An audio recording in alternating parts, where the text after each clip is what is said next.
अपनी पति की लाज के कारण एक बांदी बन गई और अयोध्या के नंगर के बाहर रहने लगी है। तभी तो किसी विद्वान ने लिखा, भैया वीरपाल, बड़ी सुंदर पंक्तियां लिखी कि समय की बात होती है कि समय समय की बात है और समय समय के रंग और समय पे बेटी बाप की, कोई समय सजन के संग।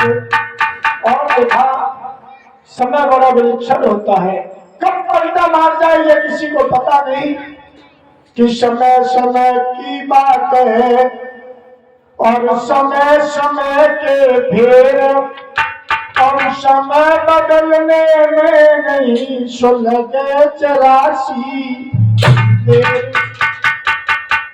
आज एक दिन वो था जो रानी सुनी थी, हजारों दास और दासियों पर हुक्म चलाती थी, और आज कैसा समय आया है जो एक भिकमंगी का रूप धारण करके और महलों के बाहर एक झोपड़ी बना करके रह रही है। और किसी विद्वान ने बड़ी सुंदर पंक्तियां और लिखी, या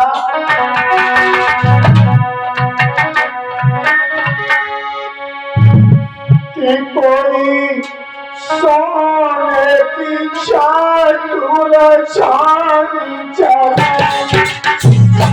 भैया छान चले, कोई धूप में चले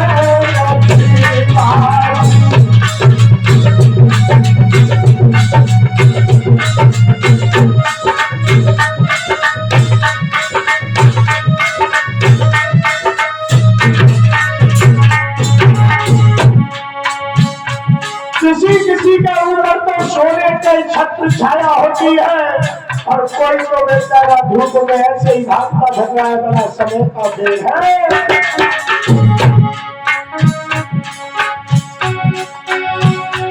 कोई सोने की छत्र छाई चले, भैया कोई धूप में चले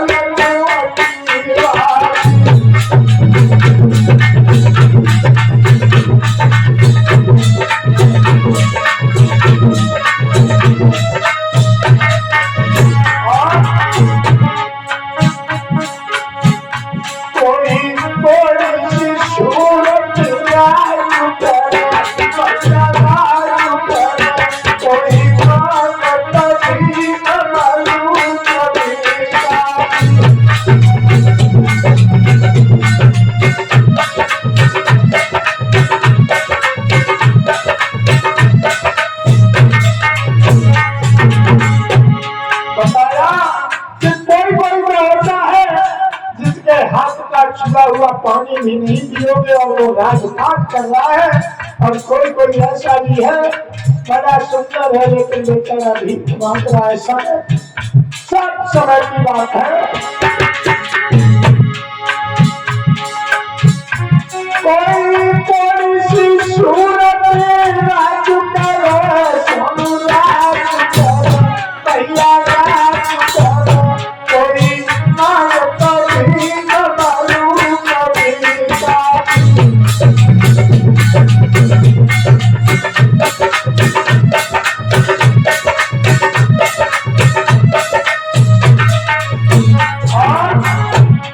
बताया जाता नहीं।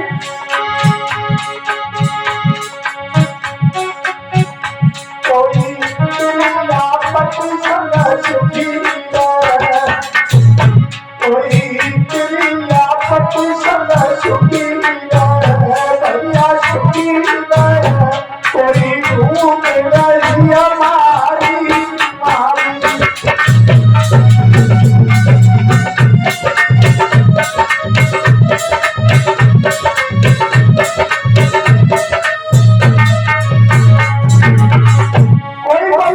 ऐसी भी है तो अपने पति के साथ बड़ा सुख के साथ रह रही है। और कोई कोई ऐसी भी देखी है तो बेचारी दर दर की ठोकर खाती फिर रही है। जैसे कि आज सुनी थी, आज भिखारी का रूप धारण करके और बाहर झोपड़ी में रहने लगी है। कभी लिखा भैया वीरपाल, कोई तेरी आफत संग सुखी रहे, भैया सुखी रहे, भैया सुखी रहे, कोई टूट रही हमारी मारी।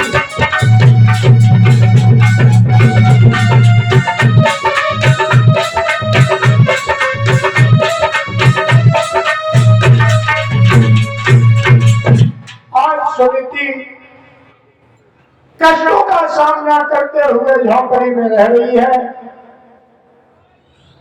बड़ा दुखों का सामना करना पड़ रहा है मैया सुनीति को। इधर धीरे धीरे समय गुजरा। एक दिन महाराज उत्तमपाद शिकार खेलने के लिए जंगल में गए। शिकार खेलते खेलते खेलते खेलते महाराज को अंधेरा हो गया, शाम हो गई। सारे सैनिक वापस लौट आए। महाराज एक हिरण का पीछा करते करते बहुत दूर जंगल में निकल गए, लेकिन हिरण हाथ नहीं आया। इधर जब शाम हुई है तो महाराज को थोड़ी देरी हो गई घर लौटने में। इधर छोटी रानी सुरजी ने सोचा कि आज महाराज शायद लौट के नहीं आएंगे। वो किसी जंगल में किसी महात्मा के पास रुक गई और इधर छोटी रानी ने बांदी को आदेश दिया है, बांदी तू जाकर के जो मेन गेट है, दरवाजा है, उसे बंद कर दे। और इधर छोटी रानी ने दरवाजा बंद किया और जाकर के सो गई। इधर महाराज थोड़ी लेट हो गए। जब आए हैं और महाराज ने जब दरवाजे पर आकर के आवाज लगाई है रानी सुरची को, रानी, और जब बाहर से कुंडी को खटकाया है लेकिन कोई आवाज नहीं आई। महाराज ने फिर आवाज लगाई, रानी सुरची।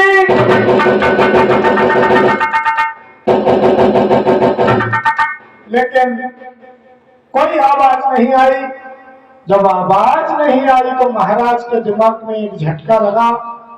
महाराज सोचने लगे कि इधर रानी सुरची सो गई है, अरे क्यों ना आज मौका है, आज बड़ी रानी के पास चल के देखा जाए कि मेरी बड़ी रानी कैसे रह रही है। भैया सोनू, जब महाराज को ध्यान आया अपनी बड़ी पत्नी का तो उन्होंने घोड़े को वापस लौटाया चुपके से और जाकर के बड़ी रानी के कुटिया पर पहुंचे हैं। बाहर से आवाज लगाई है, रानी सुनीति। धीरे से आवाज लगाई। इधर मैया सुनीति हाथ में माला लिए भगवान का भजन कर रही थी। खड़ी हो गई मैया और दरवाजे पर आई। सोचने लगी है कि शायद आज तक मेरे पति मेरे दरवाजे पर कभी नहीं आए, लेकिन आज मेरे पति मेरे दरवाजे पर आए, वो भी रात में। मुझे ऐसा लगता है कहीं छोटी रानी ने मेरे पति को मुझे मारने के लिए भेजा है। लेकिन रानी सुनीति ने बाहर आकर के दरवाजा खोला, पति को देखा, अंदर ले गई। इधर भक्तों, जैसे ही महारानी ने अपने पति को देखा है महाराज आधी रात के समय पर आए हैं। क्या कारण है जो मुझे आधी रात के समय पर याद किया है? भक्तों, अपने पति के चरणों को स्पर्श किया है, हाथ पकड़कर अपनी कुटिया में ले गई। जब कुटिया में ले गई है तो महारानी पूछने लगी है, स्वामी भला जिस दिन से मैं तुम्हारी महल से आई उस दिन से तुमने मेरी कभी खबर नहीं ली, लेकिन आज आधी रात का समय है, आज मेरे यहाँ आने का कैसे कष्ट किया है? तो वैसे ही महारानी पूछने लगी है अपने स्वामी से कि हे भगवान, मुझे एक बात बता दो। पूछो रानी। मुझे बहुत शंका हो रही है। किस बात की ये शंका? आधी रात आने का समय क्या है? रानी, तुम ये मत पूछो कि आधी रात पर मैं कैसे आया हूँ। मैं जैसे तैसे छोटी रानी से छुप करके तुम्हारे पास आया हूँ और तुम शंका कर रही हो। रानी, हाँ, मैं जंगल से आया हूँ, पूरे दिन एक हिरण का शिकार करने के चक्कर में भागता रहा। तुम्हारे पास कुछ खाने को हो तो दे दो। भक्तों, आज महारानी सोचने लगी है हमारे महाराज सारे दिन से जंगल में शिकार करने के लिए निकले हैं और शाम हो गई, आधी रात का वक्त हो गया, लेकिन मेरी कुटिया में तो कुछ खाने के लिए नहीं है। अब मैं अपने महाराज को क्या खिलाऊं? उसी समय भक्तों, आज सुनीति ने अपनी आंखों में आंसू लिए और सोचने लगी है क्या?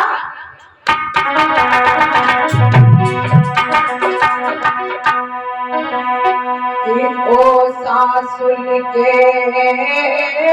लाल,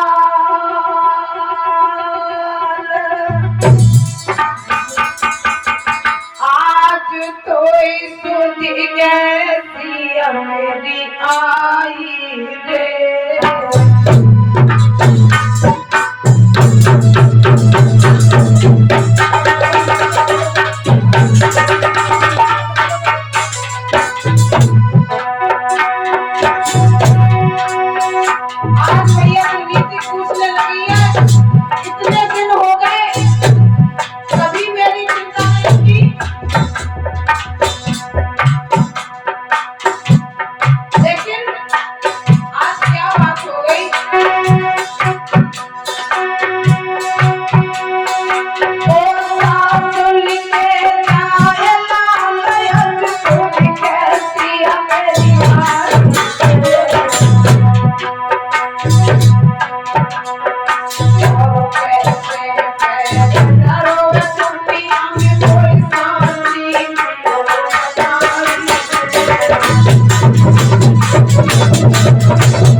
Thank you.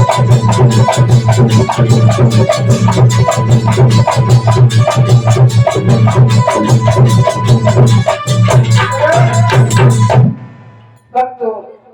आज महारानी ने रो रो करके कहा है, भगवान क्या तुम्हें खिलाऊं?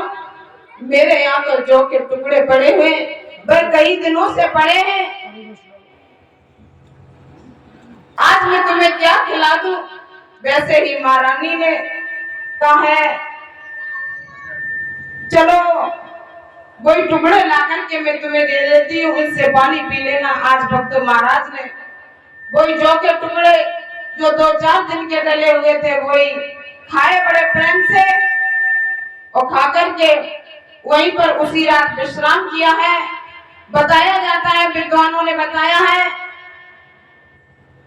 कि उसी रात महाराज ने जब विश्राम किया है तो रानी गर्भवती हो जाती है, और समय बीतने के पश्चात जब 9 मास पूरे हो जाते हैं, और इसी में हेलो भैया, क्या गड़बड़ है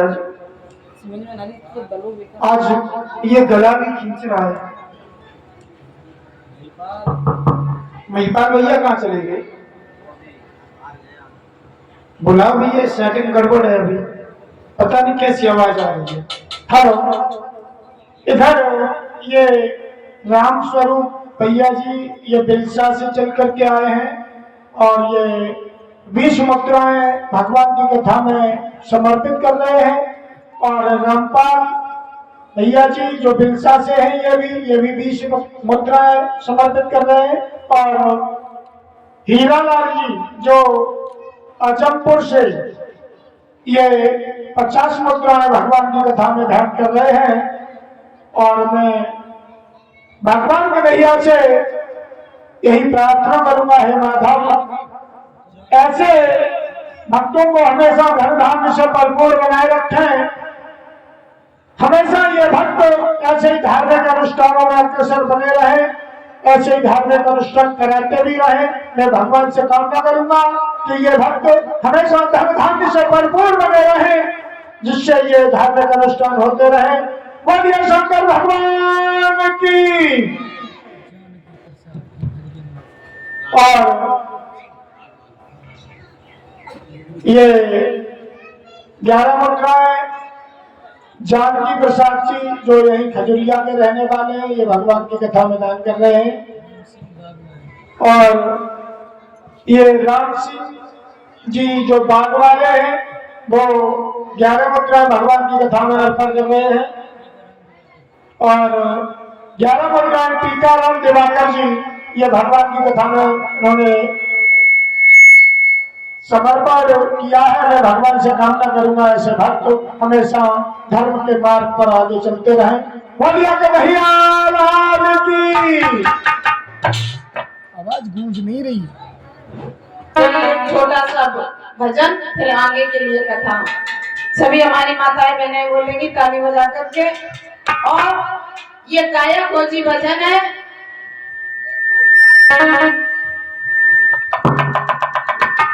भैया सीटी मारो, सीटी ना मीठी मरवाओ। ना मानना तो ईटा मार लियो। तो जीव आत्मा कहती है कि हे गाया, मैं तुझे दगा दे जाऊंगी और अपने सजन के संग चली जाऊंगी। कौन सजन है? वो परम पिता परमात्मा। तो क्या बोली है वो जीवात्मा? सजन संग जाऊंगी। कौन सा सजन संग? ये वाले सजन नहीं, ये तो सब लोकल है, डुप्लीकेट है। उस परम पिता परमात्मा को बताया गया है कि कोई हमारा सच्चा प्रीतम है। ये सजन संग जाऊंगी और काया तो इनका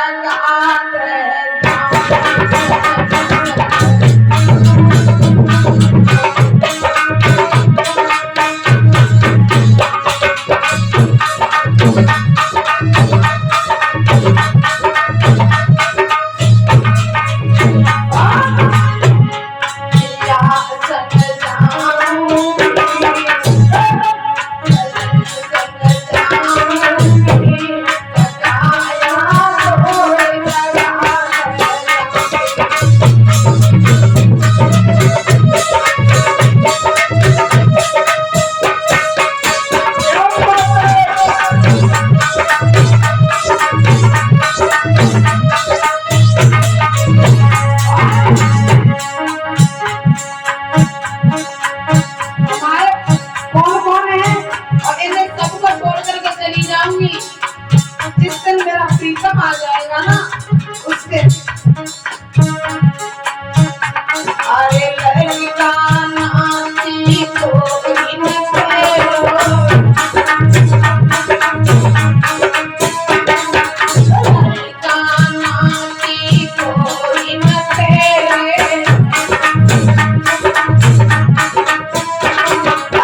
आगन के संग जाऊं सवेरे।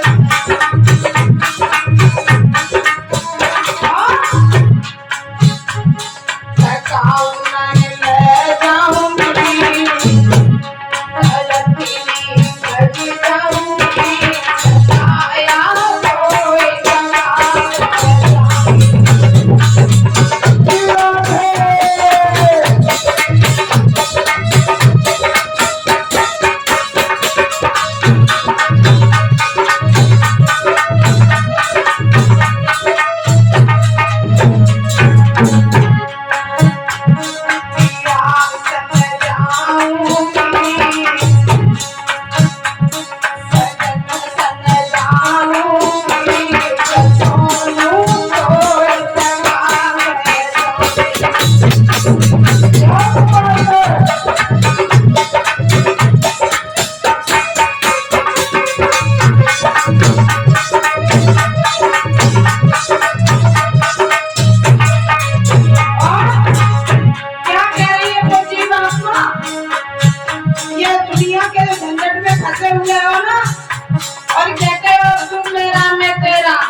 को कभी नहीं याद करते हो।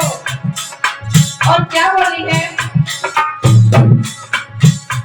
अरे झूठे